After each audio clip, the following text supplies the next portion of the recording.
میں تو خیر آج کل محفلوں کا بھی رنگ دیکھتا ہوں تو پریشانی ہوتا ہوں. وہ پرانے نعت کا ہوتے تھے، ہاتھ باندھ کے کھڑے ہیں، آنکھیں بند ہے، حضور کا ذکر ہو رہا ہے. اب تو مائک پکڑا ہوتا ہے تو آدھا قوم کے سامنے بھی کرتے ہیں. بھئی آپ یہ حضور کی نعت پڑھ رہے ہیں؟ یہ سٹائل آپ نے کہاں سے سیکھا ہے؟ آپ کو آداب آنے چاہیے اور شعر بھی معیاری ہو نبی پاک کے لیے، عام اشعار نہ ہوں. یعنی بعض شعر ایسے ہیں کہ جن میں وہ خوبصورتی نہیں چھلکتی. وہ جی میں نے تازہ نعت لکھی ہے، آپ رہنے دے بھائی تازہ، آپ وہی پڑھیں جو اعلیٰ حضرت بریلوی نے لکھی ہے، جو مولانا حسن رضا نے لکھی ہے، جو ڈاکٹر اقبال نے لکھی ہے، جو پیر مہر علی شاہ نے لکھی ہے. اب وہ پڑھیں آپ، وہ نعتیں دیکھیں، ان کا کمال دیکھیں. فاضل بریلوی کہتے ہیں ان کی مہک نے دل کے گنچے کھلا دیے ہیں، اور وہ جس راہ چل دیے ہیں کوچے بسا دیے ہیں. اعلیٰ حضرت کہتے ہیں بڑا بھی کسی کو غم ہو نا تو وہ ذکر مصطفیٰ چھیڑ دے، سارے غم دور ہو جائیں. کہتے ہیں ان کے نثار کوئی کیسے ہی رنج میں ہو، وہ جب یاد آ گئے ہیں سب غم بھلا دیے. بس حضور کے یاد آتے ہی غم سارے بھول جاتے.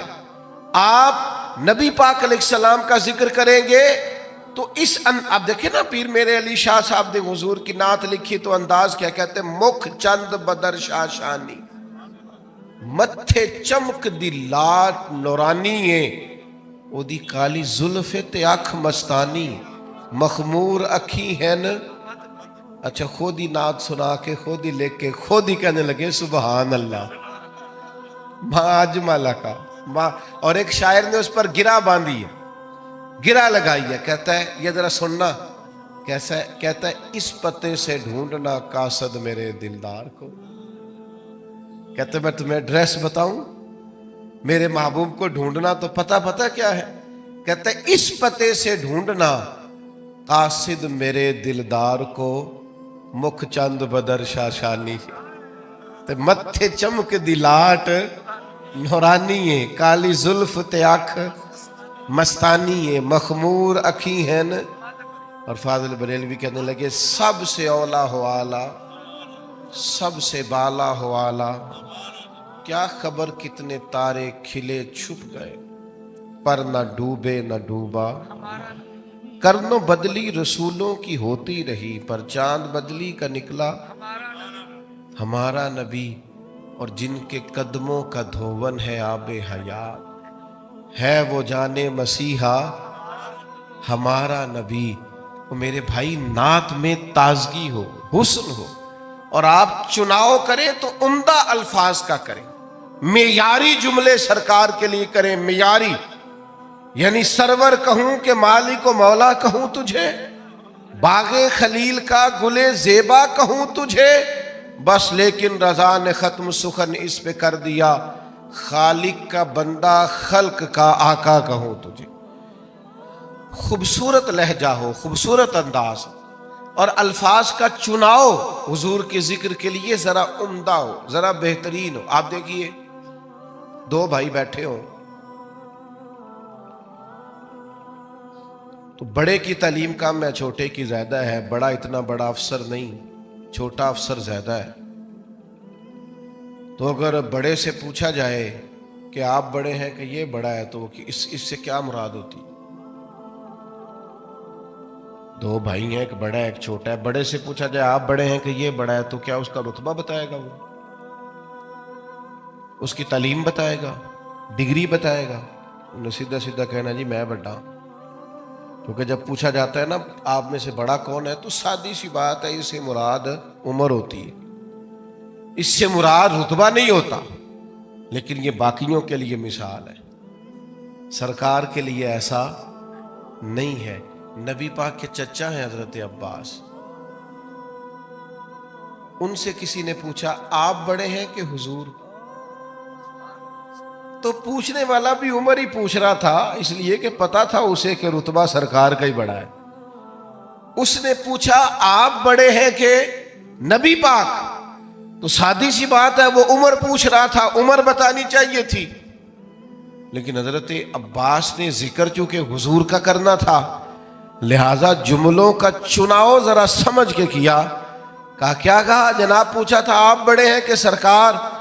تو حضرت عباس کہنے لگے بڑے تو سرکار ہی ہیں، پیدا پہلے میں ہوا تھا، بڑے حضور ہی ہیں، بڑے وہی ہیں اور وہی بڑے رہیں گے، پر ذرا پیدا پہلے یہ سرکار کے لیے جب آپ انداز اختیار کریں گے تو الفاظ کا چناؤ ٹھیک کریں، آپ اچھے جملوں کے ساتھ سرکار کا ذکر کریں گے، قیمتی ترین الفاظ آپ سرکار کے لیے استعمال کریں گے۔ ایسا نہیں ہوگا کہ جو آپ کی طبیعت میں آیا، جو مزاج میں آیا سو آپ نے کہہ دیا۔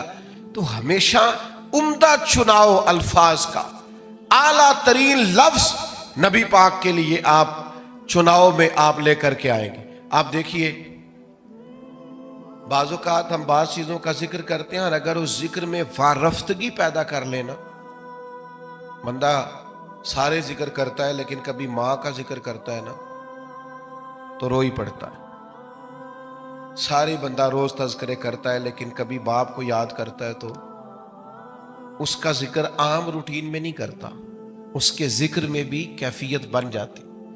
حضور کا جب ذکر کریں تو صرف آپ کا ظاہری وضو نہ ہو، آپ کے لہجے کا بھی وضو، آپ کے لفظ شیرینی کی طرح میٹھے ہو، جملے خوشبودار ہو، آپ ہمیشہ اعلیٰ پائے کے الفاظ کا چناؤ کر کے حضور کا ذکر کریں، کبھی بھی کمزور لفظ سرکار کے لیے استعمال نہ کریں اور کسی صورت نہ کریں۔ حضرت ابو بکر صدیق رضی اللہ تعالیٰ عنہ نے نا نبی پاک علیہ السلام کا جب کلمہ پڑھا تو یہ مکے میں بریکنگ نیوز دوڑ گئی۔ عام آدمی کلمہ پڑھے تو بات اور ہوتی ہے، اور اتنا بڑا تاجر اور سردار اور سیاںہ آدمی کلمہ پڑھ جائے تو پھر بات کا انداز کچھ اور ہوتا ہے۔ میری طرف توجہ ہے آپ حضرات کی؟ اب تو میرا مضمون ہی مکمل ہو گیا ہے، پر کچھ دوست بڑے پکے تھے، ان کی بڑی پکی دوستی ہے موبائل کے ساتھ، یارانہ بڑا پکا ہے۔ مجھ سے ایک دفعہ ایک دوست نے پوچھا کہ کوئی چلہ بتائیں، کوئی وظیفہ کو میں نے کرنا ہے، تو میں کہا تو 20 منٹ موبائل نو ہاتھ نہیں لانا، تو وہ بھی بس ہسیا ہی سی جی میں تسی نہیں ہسے سارے، منی کوئی نہیں ہو 20 منٹ موبائل کے بغیر ہم نکال لیں، یہ کیسے ہو سکتا ہے؟ یہ ممکن نہیں۔ بہرحال آمدام برسر مطلب مضمون جو میں نے بیان کیا کرنا تھا وہ سارا کر چکا، اب تو بات اینڈ پہ پہنچ گئی۔ تو اب بھی میرا دل کر رہا ہے کہ بعض دوست موبائل نہ دیکھیں، مجھے دیکھیں، تو چلو جاتی دفعہ ہی صحیح، اللہ آپ کو جزائے خیر عطا فرمائے، اللہ برکات۔ ڈاکٹر حضرات نے پتہ کیا کہنا شروع کیا ہے؟ ڈاکٹر کہتے ہیں کہ موبائل تکیوں کے نیچے رکھ کے نہ سوئیں۔ ایک مجھے قابل ڈاکٹر صاحب ایک دفعہ بتانے لگے، کہنے لگے اس کو بند کر کے سوئیں، ایسا نہ ہو کہ سوتے وقت بھی آپ کے دماغ پہ موبائل ہی سوار ہو، نیند نہیں صحیح طرح آئے گی، آپ پریشان ہی ہوں گے۔ جھٹے جھٹے لوگ موبائل نکالتے ہیں، دیکھتے ہیں نیا میسج کون سا ہے۔ خدا را اتنا زیادہ نہیں سوار کریں، نیند نہیں پوری ہوگی تو صحت نہیں ٹھیک رہے گی۔ بہرحال حضور سید عالم علیہ السلام کا کلمہ پڑھا حضرت ابو بکر صدیق نے، تو مکہ مکرمہ میں نا یہ بریکنگ نیوز تھی بہت بڑی کہ ابو بکر مسلمان ہو گئے۔ اتنی بڑی بات، بڑی انفرادی خبر دوڑ گئی۔ تو اب ظاہر ہے حضرت ابو بکر بہت بڑے تاجر تھے، تو تاجر کے دوست بھی تو تاجر ہی ہوں گے نا، تو بڑے بڑے تاجر گئے پتہ کرنے کہ معلومات کریں حضرت صدیق اکبر کلمہ پڑھ گئے، مسلمان ہو گئے۔ وہ تاجر کون تھے؟ ان کے نام سن کے بھی آپ حیران ہوں گے۔ حضرت عثمان غنی، حضرت سیدنا عبد الرحمن ابن عوف، حضرت سعید بن زید جیسے لوگ بڑے بڑے تاجر تصدیق کرنے گئے کہ واقعی صدیق اکبر مسلمان ہو گئے۔ انہوں نے جا کے حضرت صدیق اکبر سے پوچھا آپ مسلمان ہو گئے؟ تو ذکر مصطفیٰ کرنا تھا نا، تو حضرت صدیق نے کہا یہ کوئی سادی سی بات تو نہیں نا، ایسے ہی کر دوں، فرمایا بیٹھ جاؤ۔